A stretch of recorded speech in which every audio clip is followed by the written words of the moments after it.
movie lovers, thank you buat kalian yang udah klik video ini. Di kesempatan kali ini aku akan mereview sebuah film Korea dengan genre horor yang rilis di tahun 2022 dengan judul Uma. Kisah ini sendiri diangkat menjadi sebuah film karena terinspirasi dari cerita rakyat Korea. Uma dalam bahasa Korea yang berarti ibu, di mana dikisahkan Amanda dan putrinya bernama Chrissy menjalani kehidupan mereka dengan tenang di sebuah peternakan terpencil di Amerika. Amanda yang terlihat baik-baik saja rupanya menyimpan sebuah rahasia pilu tentang penyiksaan kejam yang pernah dilakukan oleh sang ibu terhadapnya ketika ia remaja. Ia pun mencoba untuk hidup normal dengan melupakan semua kejadian kelam itu dan berjanji tidak akan menjadi sosok ibu yang kejam.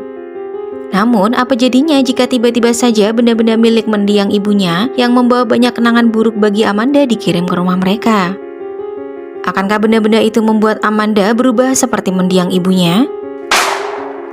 Kisah dibuka dengan suasana gelap dan horor di mana seorang anak bernama Song Hyun tidak lain adalah Amanda. Ia menangis ketakutan karena dikunci di sebuah ruangan yang gelap dan terus memanggil-manggil ibunya yang ia sebut Uma.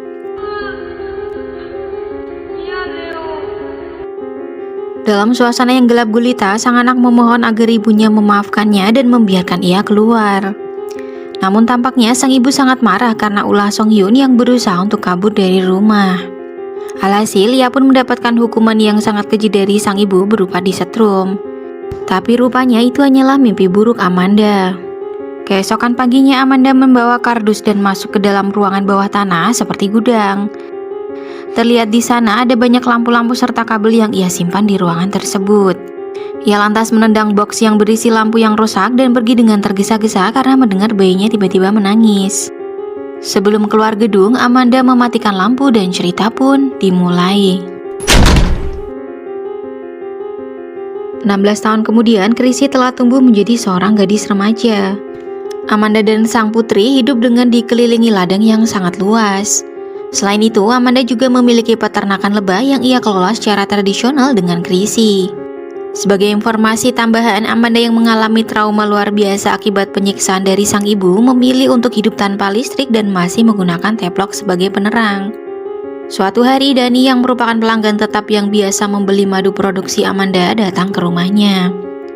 Untuk memasuki kawasan rumah Amanda, Dani harus mematikan mesin mobil dan juga ponselnya.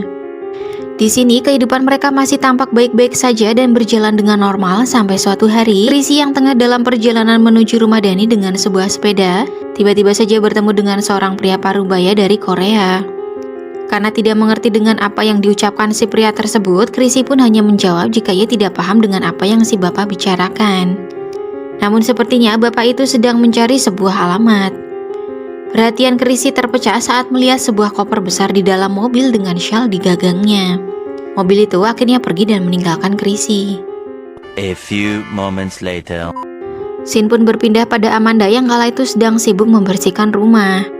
Tiba-tiba saja dari kejauhan ia mendengar suara deru mobil yang tidak lain adalah mobil merah yang menghentikan Chrissy.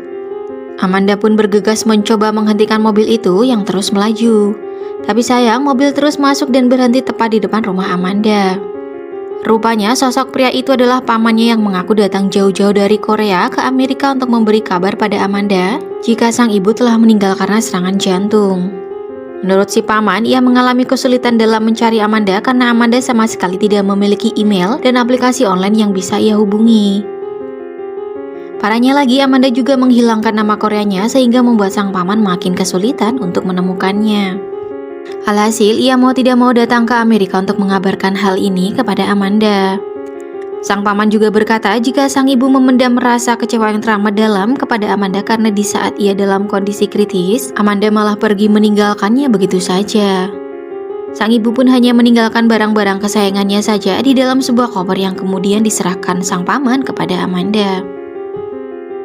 Beberapa saat kemudian, Chrissy telah kembali ke rumah dan ia melihat sebuah koper yang tidak asing baginya tergeletak di sebuah meja. Ia pun ingat jika shawl serta koper di hadapannya sama persis dengan milik si pria Korea yang sempat bertemu dengannya tadi pagi. Tiba-tiba saja Amanda muncul dan berteriak pada Chrissy. Ia melarang Chrissy untuk menyentuh koper tersebut. Selain itu, Amanda juga tidak bercerita jika pamannya baru saja datang menemuinya. Amanda yang penasaran dengan isi di dalam koper akhirnya nekat membukanya dan ternyata ia menemukan sebuah topeng yang terbalut kain. Dan sejak saat itulah hal-hal aneh mulai terjadi di rumah mereka.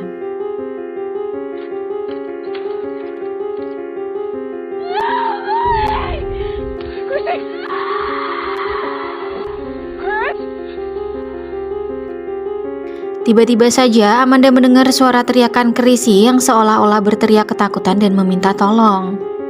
Otomatis Amanda berusaha mencari sumber suara tersebut sampai ia akhirnya tiba di halaman rumah dan matanya langsung tertuju ke sebuah menara. Namun siapa sangka sejenak setelah suara Chrissy hilang, tiba-tiba saja Amanda seperti mendengar suara sang ibu memanggil-manggil namanya. Ternyata dari kejauhan Amanda melihat penampakan hantu sang ibu.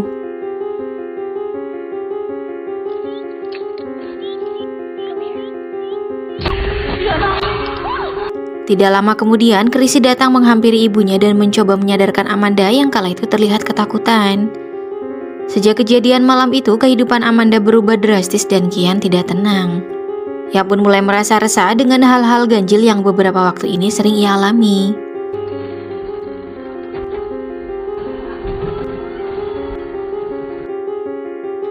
Keesokan paginya, secara sembunyi-sembunyi, Chrissy nekat mengisi lembar pendaftaran calon mahasiswa baru dari sebuah kampus. Sudah sejak lama, ia sebenarnya memiliki keinginan untuk bisa berkuliah di luar kota dan melihat dunia luar. Namun, ia tidak berani mengungkapkan keinginannya itu kepada Amanda karena ia tahu Amanda tidak akan mengizinkannya keluar dari rumah. Sementara itu, di tempat terpisah, Amanda tampak sibuk membuat rumah lebah baru karena permintaan madu di luar mulai membludak. Di momen inilah Amanda kembali melihat penampakan hantu ibunya berada di balik jendela kamar Chrissy. Takut terjadi apa-apa dengan sang anak, Amanda segera berlari menuju kamar Chrissy. Tidak lama setelahnya, tiba-tiba ruangan kamar menjadi gelap karena ribuan bahkan mungkin jutaan lebah mengerumuni kaca jendela. Samar-samar Amanda kembali mendengar suara almarhum ibunya yang terus mengikuti kemanapun ia pergi. Ketika berada dalam ketakutan yang membelenggunya, tiba-tiba saja sosok gelap itu malah berubah menjadi Chrissy yang terlihat memakai hanbok.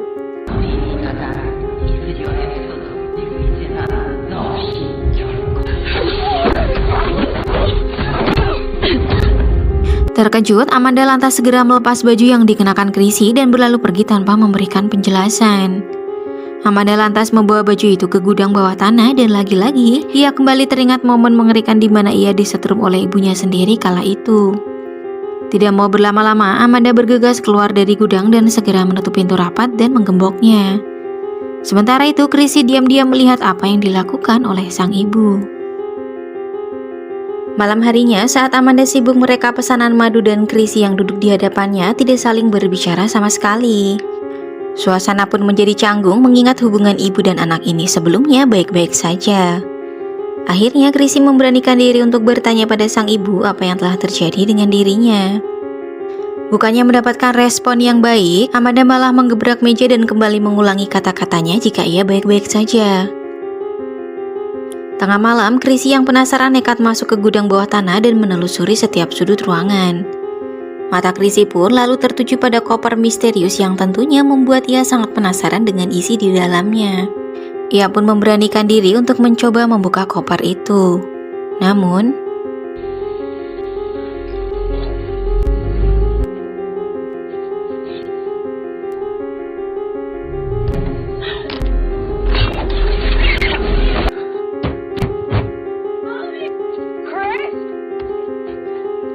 mendengar teriakan Chrissy, Amanda bergegas menyusulnya dan mencoba membuka pintu gudang. Saat pintu berhasil dibuka, Chrissy bergegas keluar dengan membawa sebuah foto almarhum sang nenek yang ia temukan di gudang. Chrissy lantas bertanya siapa wanita tersebut. Akhirnya di malam itu, Amanda mulai menceritakan sesuatu yang ia rahasiakan. Amanda mengungkapkan jika pria Korea yang tanpa sengaja bertemu dengannya itu adalah paman Amanda. Usai melihat lembar kertas tersebut, Amanda lantas berkata jika itu adalah perbuatan Uma. Rohnya bergentayangan di rumah mereka dan ia tidak rela jika Chrissy pergi meninggalkan rumah tersebut. Tapi tentu saja apa yang diucapkan Amanda menurut Chrissy adalah sebuah hal konyol yang tidak masuk akal. Alhasil mereka pun terlibat adu mulut karena Chrissy berpikir jika ibunya adalah orang gila yang tidak menginginkannya pergi dari rumah untuk berkuliah. Dalam pertengkaran tersebut, Chrisye bahkan menganggap jika ibunya selama ini hanya berilusi.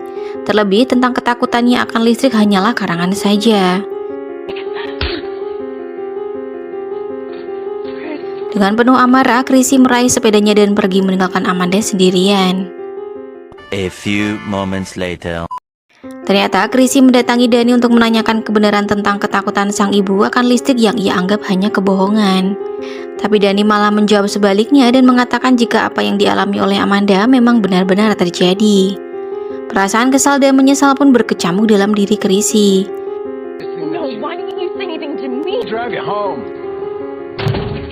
A few moments later. Di tempat lain, Amanda yang kesal karena kehidupannya menjadi tidak tenang sejak kehadiran barang-barang mendiang sang ibu, lantas nekat menguburkan foto dan abu jenazahnya. Tidak berselang lama, langit tiba-tiba saja meredup, padahal sebelumnya sangat cerah. Dan inilah yang selanjutnya terjadi.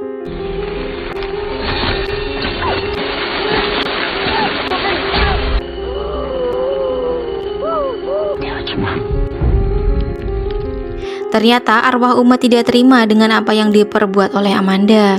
Ia pun merasuki tubuh Amanda sambil berkata jika Uma lah yang akan mendidik Chrisye yang sudah bertingkah kurang ajar. A few moments later. Sementara itu, Chrisye yang sudah tiba di rumah bergegas menemui Amanda untuk meminta maaf. Namun sesampainya di dalam, Chrisye pun kaget saat mendapati ibunya tiba-tiba saja berdandan layaknya wanita Korea zaman dahulu, lengkap dengan hanbok milik mendiang ibunya. Tidak lama setelahnya, Amanda KW lantas mengajak Chrisye untuk sembahyang mendoakan leluhur mereka. Chrisye pun tampak bingung dengan apa yang sedang menimpa sang ibu karena selama ini mereka tidak pernah melakukan hal tersebut. Perdebatan sengit pun terjadi ketika Amanda KW menyuruh Chrisye untuk berlutut di hadapan meja sembahyang. Dan disinilah Uma mulai menunjukkan eksistensinya dengan menceritakan apa yang telah ia perbuat pada Amanda saat ia masih remaja.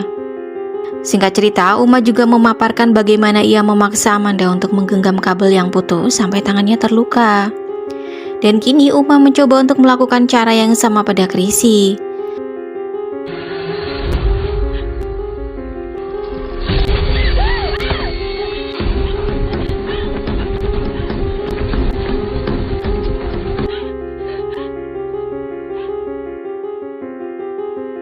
Untung saja Chrisye bisa kabur ke ladang. Tapi ternyata itu hanyalah sebentar saja karena Uma berhasil menangkapnya.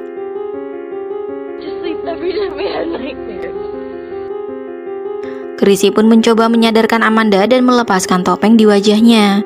Dan seketika Amanda langsung kembali normal. Mereka pun berpelukan dan hal mengharukan pun terjadi saat Chrisye meminta maaf pada Amanda. Tapi tiba-tiba saja Amanda diseret dan masuk ke dalam tanah. Seketika saja ia seolah berada di sebuah rumah tempat ia dan kedua orang tuanya dulu tinggal. Di sanalah ia kembali bertemu dengan Uma yang keji itu.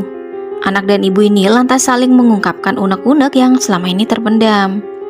Singkat cerita, Amanda meminta ibunya untuk hidup tenang di alamnya dan berhenti menjadi bayang-bayang dalam hidup Amanda. Tidak lama setelahnya, Amanda kembali muncul dari dalam tanah, dan dari sinilah babak baru kehidupan Amanda akan berubah 180 derajat. Usai kejadian yang hampir merenggut nyawanya dan sang putri, Amanda dan Chrisye menyempatkan diri untuk melakukan sembahyang dan mendoakan Uma agar tenang. Selain itu, kini Chrisye juga diperbolehkan menggunakan handphone dan kuliah di luar kota. Di penghujung kisah, Dani datang menjemput Chrisye yang tampak bersemangat, memasukkan barang-barangnya ke mobil untuk pindah ke kota tempat ia melanjutkan pendidikan.